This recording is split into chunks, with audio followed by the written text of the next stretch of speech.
Nah, jika teman-teman ingin berkarir di bidang K3, nah, kita akan membahas langsung bagaimana sih kita berkarir di bidang K3. Namun, sebelum lanjut ke dalam videonya, silahkan klik subscribe dulu channel ini.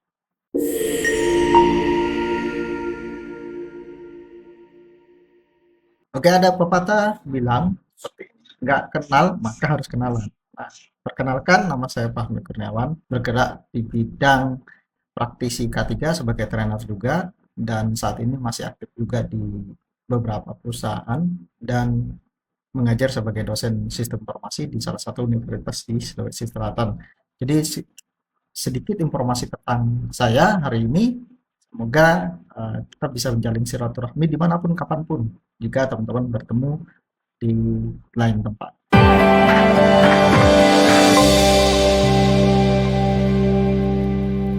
Oke, kita akan bahas ya teman-teman. Sering banget banyak lulusan baru, Kak, bagaimana sih langkah awalnya kalau kita ingin bekerja sebagai safety officer atau menjadi seorang petugas keselamatan di perusahaan, Kak? Apa aja sih? Nah, seperti ini roadmap-nya ya. Jadi, sebelum teman-teman terjun menjadi safety officer atau seorang petugas K3 di perusahaan, maka teman-teman harus tahu dulu nih, sebenarnya profesi ini apa sih? Apa aja kerjanya gitu ya. Dan terus bagaimana karirnya ke depan itu sebagai seorang safety. Nah, ketika teman-teman sudah tahu jenjang karirnya seorang safety, maka teman-teman juga harus tahu kompetensi yang dibutuhkan untuk menjadi seorang safety officer atau petugas keselamatan di perusahaan. Termasuk kompetensi, kualifikasi, serta sertifikasi apa. Ya, semua akan dibahas. Ya di sini saya akan kasih tahu tips-tipsnya dan triknya bagaimana teman-teman bisa bekerja sebagai petugas keselamatan di sebuah perusahaan. Kemudian ketika teman-teman sudah bekerja sebagai petugas keselamatan, contoh sebagai safety officer di sebuah perusahaan, maka akan dapat pengalaman kerja. Nah, pengalaman kerja ini akan meningkatin value-nya teman-teman semua nih. Dan otomatis juga akan meningkatkan pendapatannya teman. Kemudian karirnya juga bisa bertumbuh. Ya, jangan stuck di satu ilmu saja seperti itu. Karena di dunia ketiga itu banyak sekali pengembangan, banyak sekali keistimewaannya, banyak sekali kesempatan-kesempatan yang bisa teman-teman ambil ke depan. Saya bisa berkata seperti ini karena berkaca dari pengalaman saya. Saya awalnya seorang admin, ya, admin. Sudah pindah-pindah beberapa perusahaan dan akhirnya waktu itu saya mendapatkan saran untuk mengambil karir di bidang safety. Akhirnya saya titik karir dari nol lagi kembali menjadi seorang admin. Dari admin itulah saya banyak belajar tentang dunia K3 secara administratif, kemudian implementasi di lapangan, dan akhirnya sampai sekarang. Ya, udah bisa sampai di titik ini.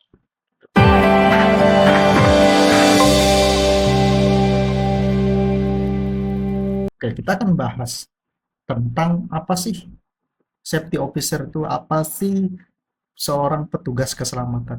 Jadi secara umum tuh gambarnya seperti ini.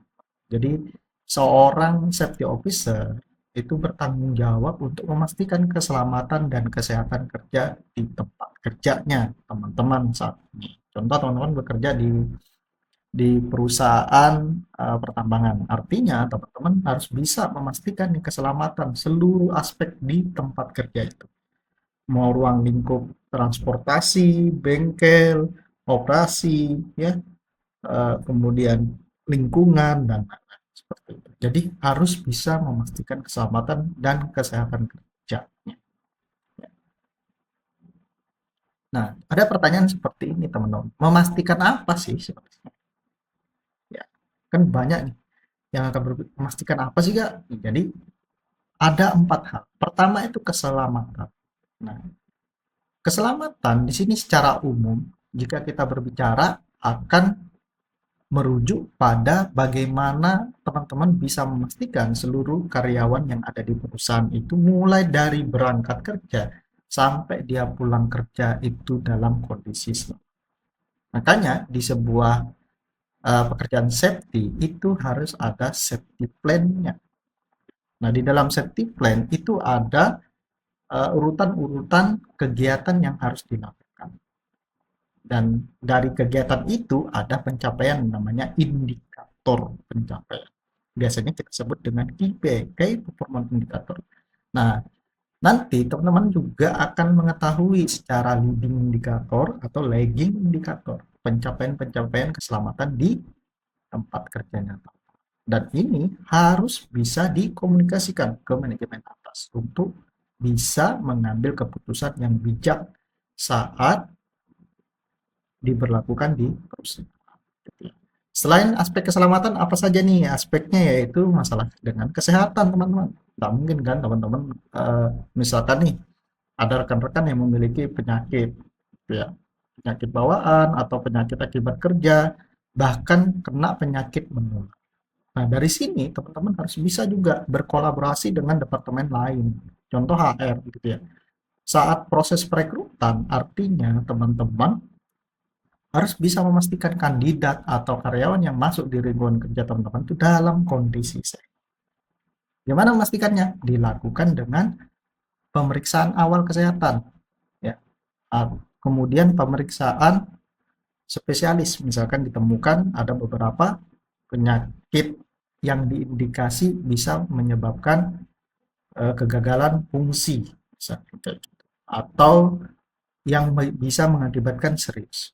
Misalkan nih penyakit-penyakit karena pola hidupnya, kemudian konsumsi makanannya yang nggak bagus, pola hidup sehatnya nggak bagus, akhirnya terjadi yang namanya eh, tensi seperti itu, ya, tekanan darah tinggi.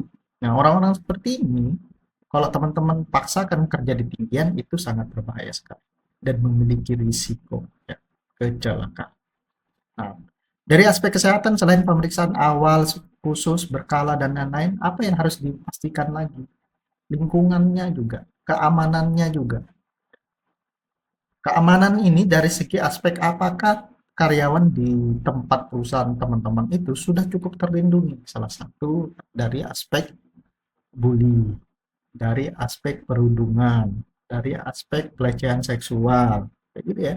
Nah, itu harus bisa diamankan dari aspek kondisi masyarakat sekitar, ya, budaya dan nah itu harus teman-teman juga bisa memastikan hal ini, ya, dari segi keamanan. Nah, biasanya kalau untuk metode keamanan, teman-teman sebagai petugas keselamatan itu bisa berkolaborasi dengan departemen lain, contoh security ya, kayak gitu ya, GA ya, atau HR seperti itu ya.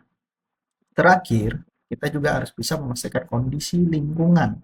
Setiap badan usaha, setiap aktivitas usaha itu pasti ada sisa dari produksi yang dapat mengakibatkan kerusakan lingkungan. Contohnya pencemaran lingkungan, penerapan manajemen sampahnya yang buruk, misalkan tidak dikelola dengan baik, kemudian pencemaran air, bahan-bahan kimia di laut, itu perlu diperhatikan. Terus kalau misalkan di area pertambangan, penggalian, nah, penimbunan, penanaman, nah, kayak gitu ya. Kalau di laut, misalkan buang sampah di laut sesuai dengan regulasinya, pengolahan sampahnya, apa aja yang boleh dibuang di laut, yang mana boleh, yang mana enggak, seperti itu. Itu dari aspek dampak lingkungan.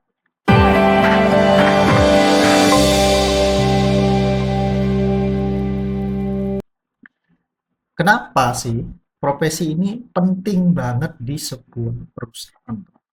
Ya, pertama, kita selalu berkaca pada statistik kecelakaan kerja. Kenapa statistik? Nah, dari statistik kecelakaan kerja, kita bisa menentukan program-program atau upaya untuk menurunkan tingkat kecelakaan di tempat kerja.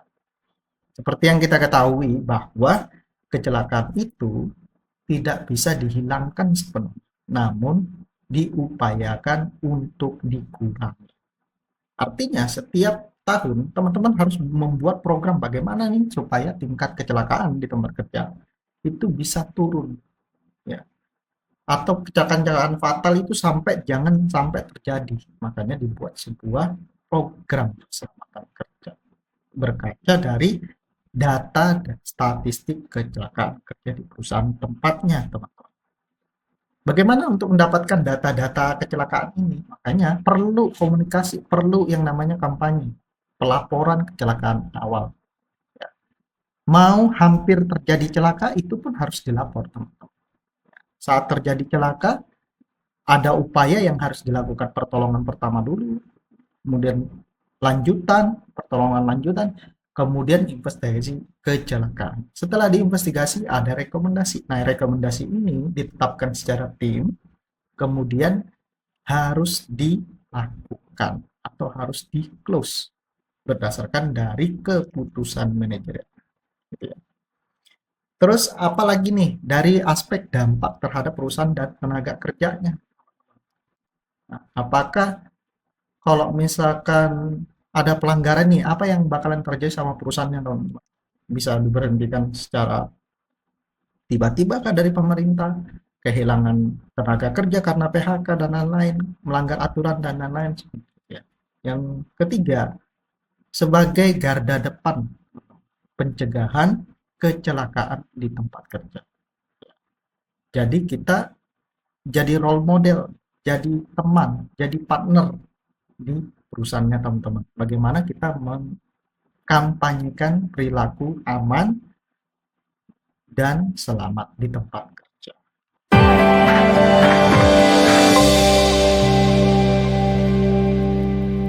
Oke, kita akan lanjut peluangnya bagaimana sih dan kesempatannya kalau kita bekerja sebagai safety officer. Ya.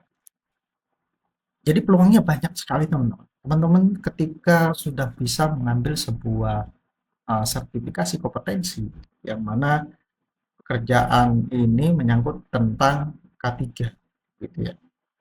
Nah, teman-teman itu bisa masuk di beberapa perusahaan, mulai dari eksplorasi dan produksi minyak dan gas, pertambangan mineral batu bara, konstruksi, manufaktur, otomotif, farmasi, power plant, BUMN, semuanya dibutuhkan. Artinya, kita ketika teman-teman sudah mengambil sertifikasi itu dan dinyatakan kompeten, artinya teman-teman bisa bekerja sebagai petugas keselamatan di tempat kerja. Nah, gambaran umumnya seperti ini, teman-teman. Kalau teman-teman baru mau meniti karir di bidang K3, mulai dari perusahaan konstruksi, teman-teman harus bisa memastikan nih karyawannya saat masuk kerja itu sudah lengkap semua, mulai dari helm, kacamata, sarung tangan, baju kerja, sepatu kerja yang sesuai gitu. Kalau masuk ruang terbatas harus ada izin kerjanya, kemudian ada pengawasnya, kemudian ada rencana kerjanya, ya. Intensitas penjagaannya bagaimana, kemudian kalau misalkan terjadi kecelakaan, eh, tim tanggap daruratnya bagaimana melakukannya, seperti itu. Nah, gambaran umumnya seperti itu, teman-teman. Teman-teman bisa masuk di sesuai dengan minatnya teman-teman, mulai dari konstruksi, minyak gas, budidaya, penerbangan, transportasi dan logistik, perkebunan, pertambangan. Dan saya alhamdulillahnya sudah melewati ini dan tahu apa-apa yang teman-teman harus persiapkan. Gitu ya. Jadi titik awal karirnya sebagai safety officer itu teman-teman harus belajar dan ngambil sertifikasi kompetensi dan bisa masuk ke dalam industri-industri yang ada di Indonesia.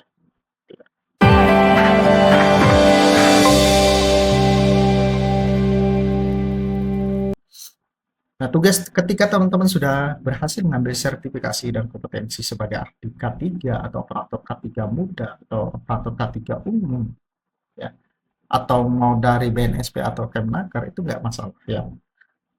Yang jelas, teman-teman ketika menjadi seorang petugas K3 memiliki tugas dan tanggung jawab memastikan program K3 itu diimplementasikan. Bukan sekedar dirancang, tetapi diimplementasikan. Setelah diimplementasikan, teman-teman harus bisa mereview kira-kira program ini efektif apa tidak. Selanjutnya, hal yang paling utama ketika teman-teman menjadi seorang petugas keselamatan di sebuah perusahaan, lakukan identifikasi bahaya dan penilaian risiko. Ini penting banget. tidak jarang banyak teman-teman safety officer ketika masuk ya sudah jadi jaga aja gitu, nggak lakuin identifikasi bahaya dan risiko, berharap sama seniornya. Nah, hal ini sangat disayangkan, ada beberapa kesempatan-kesempatan itu yang bisa diimprove, yang bisa dikembangkan. Nah, kalau ada kegiatan-kegiatan yang memerlukan penilaian bahaya dan risiko, maka teman-teman lakukan itu bersama dengan tim. Ini tugas utamanya sebagai safety officer. Kemudian selanjutnya tugasnya apa aja lagi Kak? Yaitu memelihara dokumen K3 mulai dari kebijakan perusahaan, checklist, prosedur, ya, instruksi kerja, SOP dan lain-lain itu dipelihara, disimpan di file secara rapi. Nah, sekarang kita ada data center seperti itu ya. Data center ini mengelola dokumen-dokumen secara elektronik. Artinya disimpan dalam sebuah database.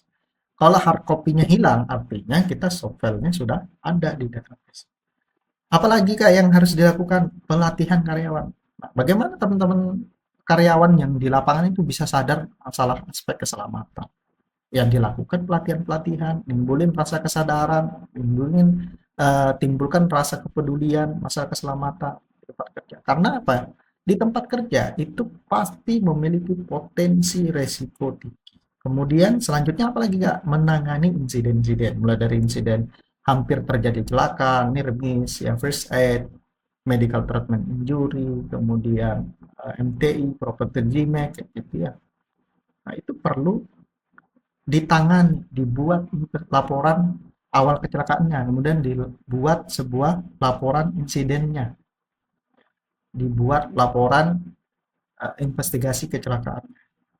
Terus modalnya apalagi Kak? Modalnya itu harus teman-teman memiliki pengetahuan, tidak harus bisa, tapi memiliki pengetahuan pertolongan pertama. Karena kita seorang safety officer bukan seorang medis atau tenaga medis, artinya kita hanya diminta untuk melakukan pertolongan pertama jika terjadi kecelakaan. Misalkan nih ada kecelakaan kerja, jarinya teriris, gitu, ya, mengeluarkan darah banyak. Nah, teman orang-orang lain itu pada panik, nggak mau nolong, ada yang mungkin nggak tahan lihat darah, gitu ya. Nah, makanya kita yang harus berani melakukan pertolongan pertama. Terakhir, itu teman-teman harus bisa melakukan evaluasi program-program ketiga. Dievaluasi ya. Jadi diukur apakah seberapa efektif program-program yang sudah dilaksanakan. Kemudian diusulkan kepada pimpinan untuk menetapkan program-program lanjutan.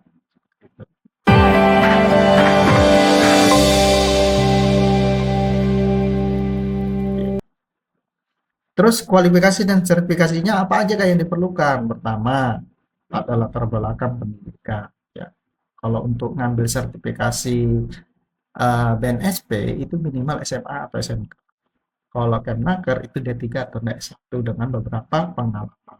Gitu ya. Terus bagaimana kalau misalkan belum ada pengalaman? Juga bisa tetap ngambil sertifikasi tapi BNSP. Kemudian sertifikasi apa aja Kak yang harus diambil? Bebas ya. Kalau di Indonesia itu kalau mau spesialis ya dari kementerian. Kalau BNSP itu berdasarkan kompetensi. Kalau Kemnaker itu dia seumur hidup.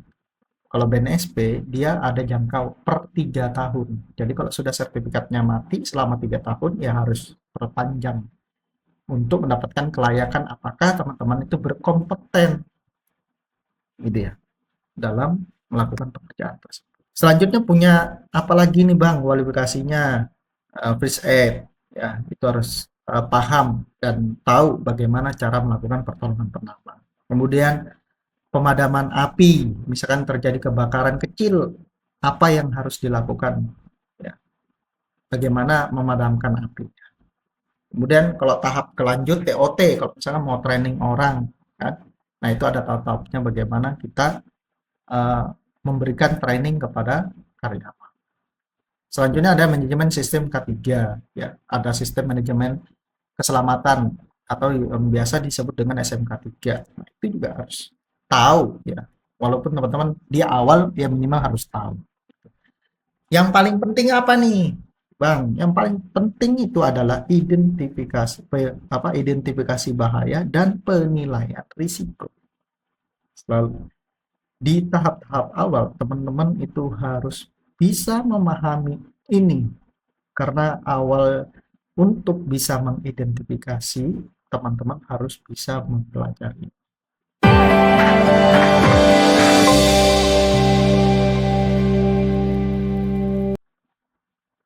Terus kompetensinya apa nih Bang? Ya karena teman-teman ditunjuk sebagai safety officer, artinya ada hard skill dan soft skill yang teman-teman harus improve pada diri sendiri. Ya, pertama, kembali lagi terhadap risk assessment, identifikasi bahaya dan penilaian risiko. Kemudian harus bisa komputer untuk pembuatan SOP kampanye, ya. Kemudian baru bisa melakukan audit-audit, inspeksi, kayak gitu ya. Untuk soft skill-nya apa? Tentu komunikasi. Kalau teman-teman nggak bisa komunikasi, itu agak susah. Gitu ya. Ini harus bisa belajar komunikasi, karena teman-teman akan merangkul teman-teman yang di lapangan untuk bisa berkomunikasi. Selalu komunikasi.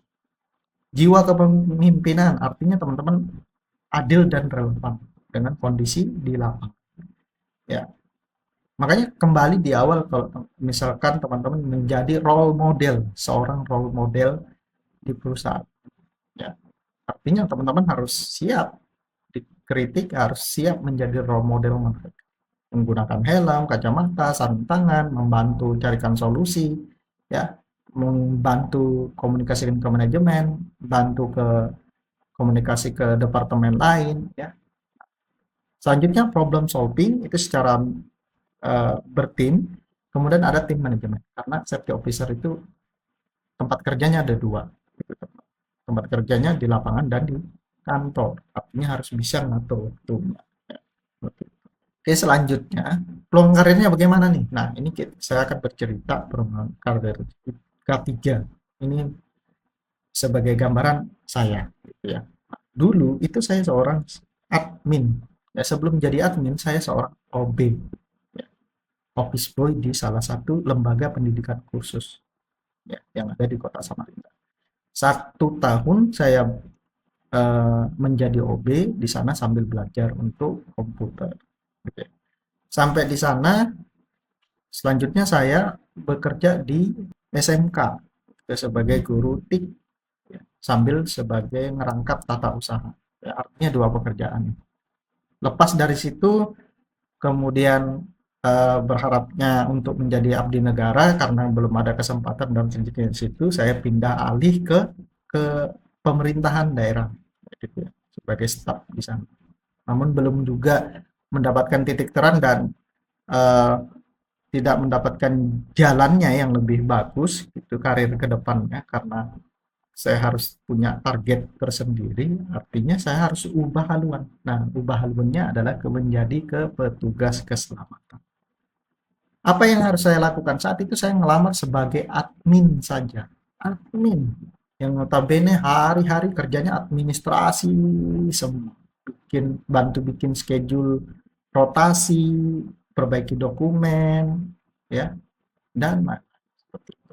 Dari admin itulah saya banyak belajar terkait sistem dengan K3 ini. Nah, dari entry level ini teman-teman bisa naik ke safety officer. Karena melihat peluang ini sangat luas, saya langsung berinvestasi pada kursus-kursus atau pelatihan.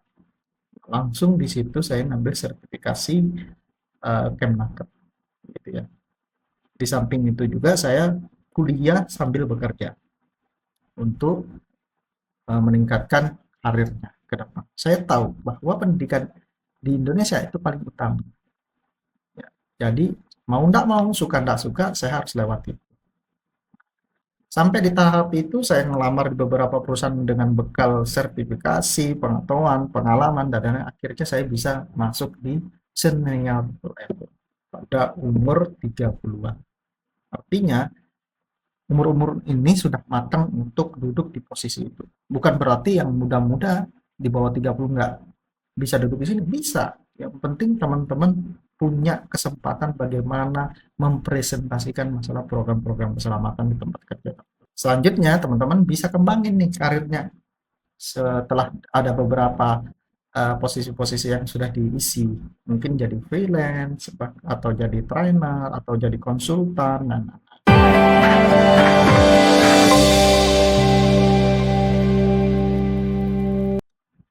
terus banyak bertanya, harus mulai dari mana sih, Kak? Harus mulai dari mana sih, Bang? Pertama, teman-teman harus belajar dulu K3.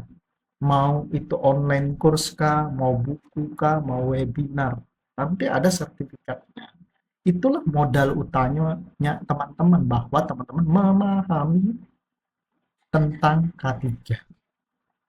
Selanjutnya, teman-teman jangan bosan untuk mengikuti pelatihan atau sertifikasi, teman-teman. Ingat, pelatihan sama sertifikasi itu ada merupakan investasi. Ya. Kalau masih di awal-awal belum dapat kerja di bidang K3, ya ikutlah program-program magang di perusahaan. Biasanya dia suka cari-cari, ya, seperti itu. Ikutlah untuk kalau bisa teman-teman masuk di divisi K3-nya supaya teman-teman belajar sistemnya, bagaimana mengelolanya, bagaimana memberi induksi keselamatan, bagaimana menyiapkan dokumen, bagaimana melakukan safety toolbox meeting, bagaimana melakukan safety talk, bagaimana melakukan rapat keselamatan. Dari situ dulu awal. Yang terakhir adalah teman-teman bisa bangun personal branding di LinkedIn kah, blog kah, webinar, event kah, berkolaborasi dengan teman-teman K3 lainnya kah. Nggak apa-apa. Walaupun masih awal, teman-teman bisa kok untuk membangun portofolio itu. Ingat, sekarang kita perlu yang namanya relasi. Bukan sekedar pendidikan, bukan sekedar seberapa banyak sertifikat teman-teman, namun teman-teman harus bisa dapat trust dari orang lain sehingga menjadi relasi. Dari relasi itu akan membuka sebuah rezeki. Ya. Dan dengan pertemuan di YouTube seperti ini, artinya saya sama teman-teman sudah bisa membangun relasi. Ya. Kita tahu nanti ada beberapa informasi lowongan, nggak? Oh, ini ada Pak nih sebagai trainer K3, bisa mungkin diundang sebagai in Australia, saya gitu ya. Nah,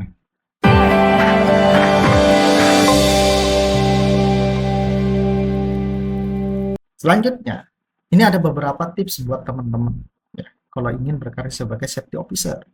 Yang pertama, saya selalu katakan terus belajar dan update tentang regulasi-regulasi tentang K3. Yang kedua, bangun jaringan di komunitas-komunitas K3. Karena di sana banyak sekali informasi. Kadang ada beberapa proyek-proyek itu langsung dibutuhkan cepat personel K3 yang mau langsung kerja. Besok langsung kerja. Banyak seperti itu. Di luar dari kita memikirkan berapa pendapatan yang dan ya, artinya kebutuhan untuk personel K3 itu penting.